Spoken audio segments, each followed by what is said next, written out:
Hello everybody, Don't Blink here again with another Battlefield 3 gameplay commentary for you guys, and today I've got a round of Rush Attack on Tehran Highway I wanted to share with you all. I'm using the Assault Kit with the AN-94, and I get a lot of requests to use and talk about this gun, so I thought I'd go ahead and have some gameplay on the screen for this video, showcasing this gun and how I use it, so on and so forth.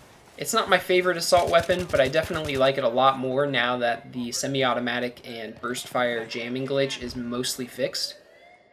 So yeah, if you to me it feels a little bit like the SKS. So if you kind of like the SKS and would like an assault equivalent or substitute, then this might be the gun for you, because in my opinion it feels a little bit similar just in terms of the rhythm with which you fire the weapon in order to land hits and get kills. But that's enough about that. What I want to talk about today is I want to answer some questions that I got on Twitter from a number of you guys.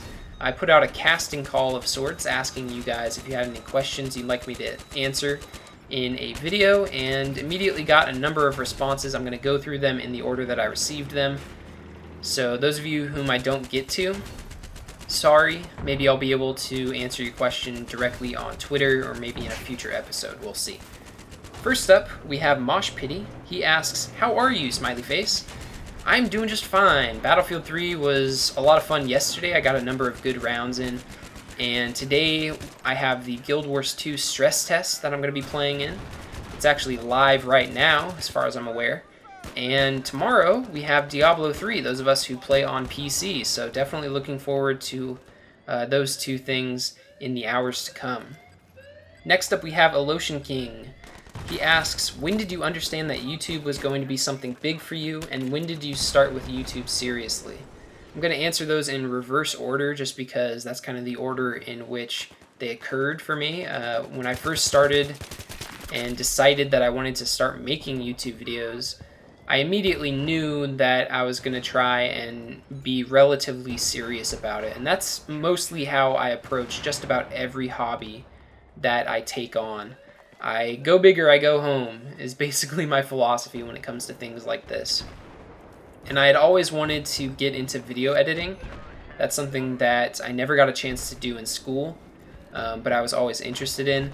So pairing that desire to learn with my desire to share my knowledge of video games with other people, it made for a really good pairing and made me extremely motivated to make YouTube videos, even though I was really bad at it at first.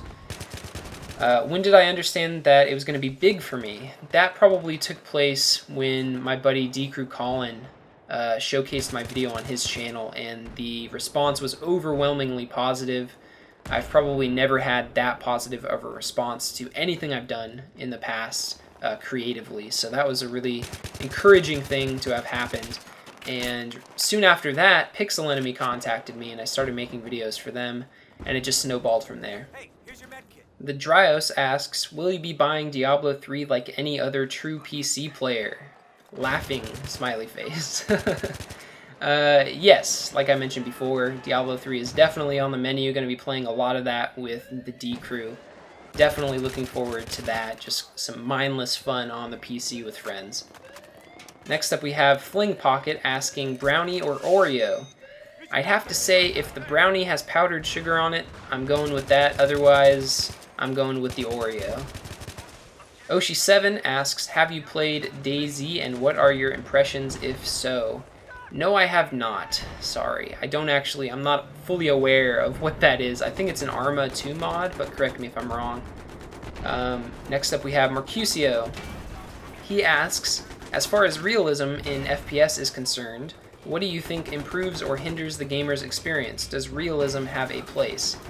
I think realism has a place in games that are tailored to it, but I don't think that developers trying to just make fun and or balanced games should try and include realism for realism's sake just as a marketing ploy or something like that. I would much rather have a fun and balanced game than a realistic game, and I actually did a video about this in the past. I will try and put it in the description. It was a while ago, but I will do my very best. So those of you who are interested in hearing more about my thoughts on that topic can learn my opinion by watching that video. Anyway, next up we have DAVMC214. What is your biggest peeve with players on BF3? I'd have to say anybody who knowingly abuses a glitch, exploit, cheat, bug, etc. in order to further themselves in the game, boost their stats, win matches, so on and so forth. That really gets on my nerves. If you do it on a regular basis, you are a douchebag, certifiably. And yeah, that's about it for these questions. Sorry I couldn't answer more. I am the type of person who likes to take his time when doing things like this. But yeah, if you enjoyed this video, please let me know. If you'd like to see more, please let me know. Use the comments. I always appreciate getting comments. And that's it for now. I hope you guys enjoyed, and I will talk to you all later. Have a good one. Bye.